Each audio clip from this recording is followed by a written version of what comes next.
অবশেষে officially Leicester সিটির নতুন অধিনায়ক হিসেবে ঘোষণা করা হয়েছে হামজা চৌধুরীর নাম। 2025-26 মৌসুমে লেস্টার সিটির হয়ে ক্যাপ্টেনের আর্মব্যান্ড পরে মাঠে নামবেন বাংলাদেশের ঘরের ছেলে হামজা। লেস্টার সিটির হয়ে দীর্ঘদিন ধরে খেলছে হামজা, মাঝ মাঠে নিজের সেরাটা দিয়ে লড়াই চালিয়ে গেছেন। অবশেষে লেস্টার সেটার প্রতিদান দিয়েছে হামজাকে, করেছেন সম্মানিত। এই দিনটি বাংলাদেশের সমর্থকদের জন্য গর্বের। নিজ দেশের সবচেয়ে বড় তারকা যখন ইংল্যান্ডের মতো দেশের একটা ক্লাবের ক্যাপ্টেন হয়, সেটা অত্যন্ত গর্বের। হামজা চৌধুরীর এই অর্জন কেবল তার ব্যক্তিগত নয়, এটি সমগ্র বাঙালির জন্য একটি গর্বের মুহূর্ত।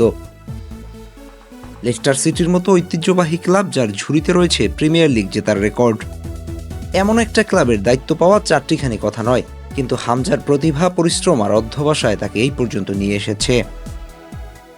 সব ধরনের প্রতিযোগিতা মিলিয়ে লেস্টার সিটির হয়ে 131টা ম্যাচ খেলে ফেলেছেন হামজা, যেখানে রয়েছে premier league, championship, FA cup সহ ইউরোপীয় প্রতিযোগিতা। এমন একজন খেলোয়াড়কে লেস্টারের ঘরের ছেলে হিসেবে বিবেচনা করে সমর্থকরা। নতুন দায়িত্বের নতুন চ্যালেঞ্জ থাকবে, তবে হামজা চৌধুরী সবকিছু উতরে যাওয়ার মানুষ, শক্ত মনোবল আর দৃঢ় প্রত্যয় নিয়ে এগিয়ে যাবে আগামী দিনের জন্য।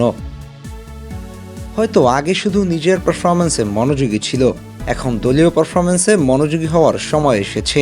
দলকে নেতৃত্ব দিতে হবে সামনে থেকে, শুধুমাত্র মাঠ নয়, নেতৃত্ব দিতে হবে ড্রেসিং রুমেও।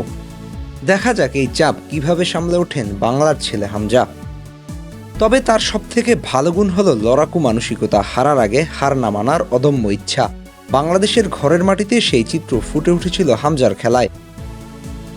সিঙ্গাপুরের সাথে ম্যাচ হারলেও নিজের শতভাগ উজাড় করে দিয়ে খেলেছেন দলের জন্য।